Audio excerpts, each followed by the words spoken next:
people are portrayed through the media. And Maddie was saying that you can actually, if you want someone to look like the villain, you a certain way, of course. You can choose and the media is awesome at doing that, you know. Exactly. And because, I mean, like when we were kids, we never watched the news. We never read newspapers. We were just out, you know, digging holes. It was a kind of grainy TV too. You know, and like trying to get tadpoles and grow them into frogs. Yeah. And, you know, that's the shit that we used to do when we were kids. But these kids, like kids in this generation, they are bombarded with too much information. And it's fake information. It's not real information. And yeah, I don't know where this is going, but I think you're right. Yeah. All my little guy wants to do is kind of what I want to do too. Is just play an iPad, like play some game. He's got dirt bikes and all that sort of stuff. But it's a constant fight keeping that away. But surely there's our monkey brain that wants nothing more than just lay on your back and play some game. Clearly. Yeah. Clearly. It's like the easy way out. It's just like this great thing. Yeah, you know, and that's fine, but you just got to have that balance. You can't just be all go, go, go, you know. But, you know, social media can be used on a very good level. You know, I don't disregard it. Like, obviously, I use it when I do all my challenges. I'm very transparent on mine. But, you know, I'll do it use it in a way that I know everyone's on there and I can reach the wider audience of what I'm doing, you know. I see a lot of all these influencers and they go, oh, I've got 500,000 followers. And like, all right, you got all these people connected to you, following you, fucking do something. You've got them. You've got the audience. Now make the change. That's what it's all about, you know. Get to the wider audience, share a message, change the world. Or else why the fuck are you doing it? Yeah. Simple. That is so true. I've never thought of it that way, but that is so true. It's like, what's the point of getting all these followers and all these friends? For what? It's like, is it? Yeah, exactly. Yeah. Well, some of these people themselves would be just as surprised. And they're probably they're people something with it. You know, you're powerful. You're so powerful. Do something with it. Let's do something with our followers. Do we have followers? Of course, you got followers. I hope so. Let's do something with our followers. I think that's a good idea. Hey, this is a legit thing because you're a man of stature. You know, what did you say, Mattg? You said something. Let me look it up on my phone. Right, and okay. What, Mattg? What do you? Matt said something hilarious. What's he running out the room for? He said something hilarious, right? What did you say? Where it is. Here we go. So I said, Damien Rider's confirmed for 6 p.m. Tonight, right? Well, that was the first thing I woke up and I sent these guys the message. Mattg, I'll be there, although I'd like him to look a bit less disgustingly fit and healthy. The reason I say that is because, okay, here we are. You still carrying around the magazine cover with you? Yeah. It's like, because you sent me the message, I went, Damien Rider, and I'm thinking, photography point of view, Google Images. Oh, for God's sake! Yeah, no, I started sucking in my gut. And I personally spent the whole of Christmas and New Year fat and drunk. And I was like, that's not what I want to see right now. I'd like Drew to be interviewing someone that was, I don't know, like the world Mars bar eating record holder or something. Not someone that paddles from the Gold Coast to Sydney. Not in January. Yeah. Come back later in the year when I'm feeling a bit better about myself. Not someone who paddles around Thailand twice. What'd you do? What was that one? That was a crazy one. That was a tough one. That was a crazy one. And ran around, got off and ran around. That was hectic. Yeah, I always think about your story, how many you ran around a certain amount of ridiculous amount of kilometres, and you could see the finish line, but your body had shut down. So yeah, so 6K short I was. So I'd just been paddling for 13 and a half hours. Got off and ran the province of Phuket, and it was about 40 degrees and 98 humidity, pretty warm. And I was already sun-stroked from the day before and everything, and dehydrated. And anyway, we got off and started running, and it was 110 kilometres that we're going to run around, and the longest distance I'd ran before that was 20 kilometres. So it's a bit of a challenge, and there were hills and everything, and we're stealing ice cubes along the way and putting it down our pants and just doing everything to try and keep cool. And then, it got to about, 90k mark, and I just started to shut down a little bit. And then anyway, I got to 104k mark, and my body just shut down. I just stood on the sidewalk, just swaying in the wind. I just couldn't move at all, and physio was there, and he's spraying me back on my legs with his stuff that's trying to get going. I'm having all these gels and all these caps to try and get me boosted. My eyes are popping out of my head, saying, let's go, and I was all positive about it, but my body just couldn't move at all, I was just... You might have been dying.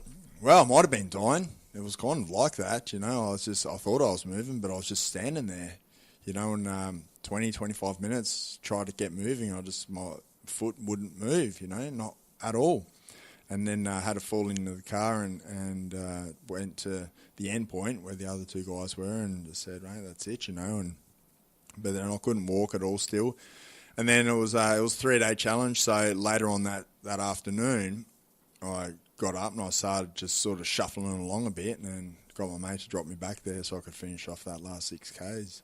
I was in so much pain doing it, but it would have hurt more if I had have given up knowing that there was a chance I still could have finished it. So I went back and finished it. Wow. So what was it? Just exhaustion? Yeah, body just shut down. It's just way too much for it, Just how it was. Why do you push yourself so hard? Testing myself, That one was like a real test to see if any of my demons would come back up, It was such a good test for me because if anything negative had to come up, it would have come up then because I was in so much pain. Yeah. And the physical pain brings up the emotional pain. So it would have been then. So I was, even though at that point I hadn't finished, I wasn't disappointed at all. I was relieved to go, wow, I've got something special going on here, Then obviously for me to finish it was, it was a big thing. But every single challenge I do, I get a little bit tweaked out of them as well. Like that one, I got seriously tweaked from that one because I just fried my brain and everything. So it was so hot, I just cooked myself. And not enough nutrients and food along the way, and dehydrated and everything, and going for so long, we're going for like 3 days in a row pretty much. You know what I mean? It's it took its toll on my body and on my mind and everything. It was kind of funny for a while. Like I couldn't count. Usually I'm very good at maths. I couldn't count, and I turned dyslexic, and I couldn't remember people's names. To where the point where someone who I'd known for 25 years have spent every single day hanging around, I'd be walking along going, fuck, what's his name?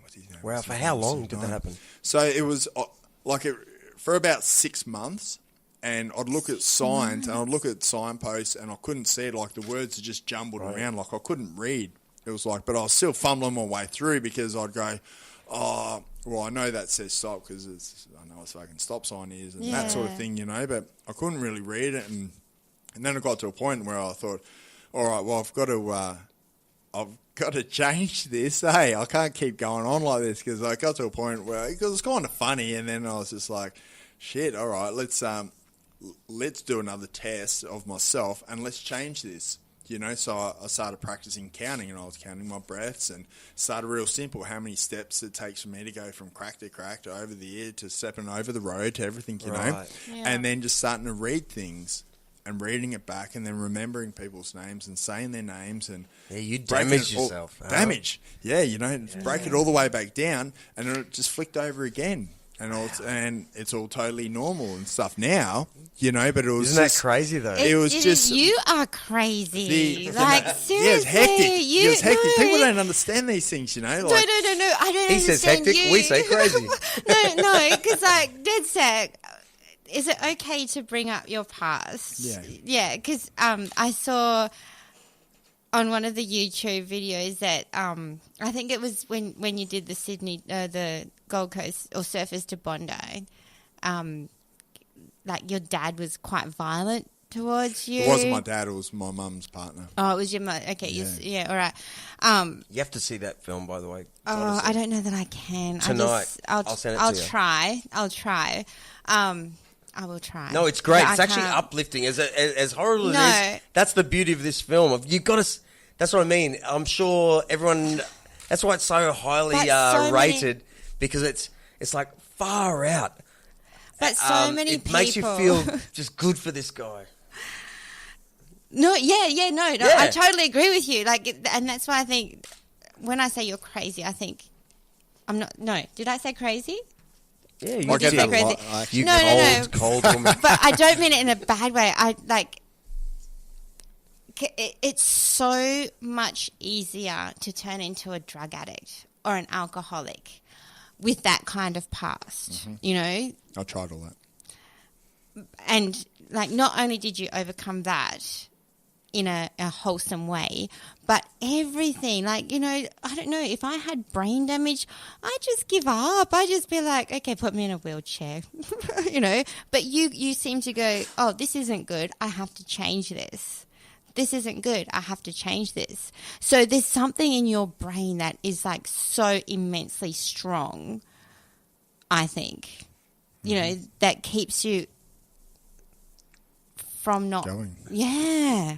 Imagine, let's keep, you know. Sorry, was that a bit deep? No, it wasn't at all. You raise a good point. Imagine if Damien Rider had the perfect upbringing. Maybe we're sitting in front of a genuine hard charger, you know, that, you know, you've got a son, we've all got kids, so, except for Matt G. He'll get there. He's got a camera. But, no, you know, these kids come out of the box as certain people, and their environment guides them. Maybe you're...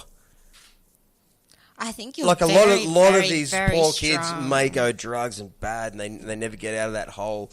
You know, maybe we're sitting in front of someone who's like, imagine if it was perfect for you. Do you ever think that?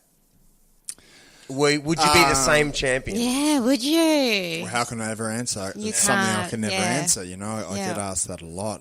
You know, it's I don't know. Look, I got cards that dealt with as I did as a kid, and I've just been able to use them as my asset, I guess, you know. And because I'm selfless to the most part, you know, it's you know, it's what I do is got a higher purpose than me, you know, and it'll live far beyond myself. But what gives you that drive? Because, like, and I don't want to take away from anyone who was abused, because some people have horrific pasts, and, you know, even if they are on drugs or even if they are alcohol dependent or whatever, you know, even if they fall into that trap, they're still here. So that still makes them strong people. Of course. You know, but for you to not fall into that trap of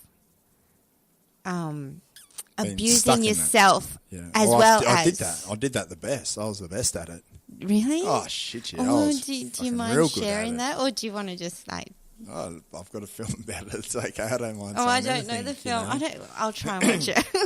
Look, it's the films. You know, it says a bit about my past and everything, and what I went through. But you know, it is an uplifting film. You know, at the same time, like it's on Nat Geo over in New Zealand at the moment, and I know whichever country it hits, because I get an influx of people messaging me through social media, and you know, it's good hearing from, like, there's some people that are speaking out for the first time, but there's also some people who may have had a great upbringing but still get inspired by it to be able to do something, you know, and that's the beauty of the film, and that's what I wanted it to show. Like, you know, it's kind of like a song, like everyone interprets it in their own way, but so long as they grab something positive out of it, well, you know, it doesn't matter what the message is from me and what I get out of it, because I still get, like, there's a couple of moments I still tear up, you know, right at the end, you know, especially when my brother's saying that he's proud of me and everything, dude, you know. I cried so much.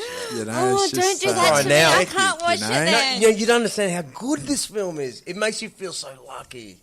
That's what it does. It really makes you feel lucky. And it makes What's it called again? Heart of the Sea. It's Yeah. on Heart iTunes. of the Sea. And it makes you look out for people. It's a beautiful... And if your brother was here, I'd cuddle him so much. I'm getting Yeah, look, he's the best, you know. It's, you know, him and I were never really close brothers or anything like that. Ever, Is he your real brother or half brother? He's my half brother Half now, brother, yeah. yeah. So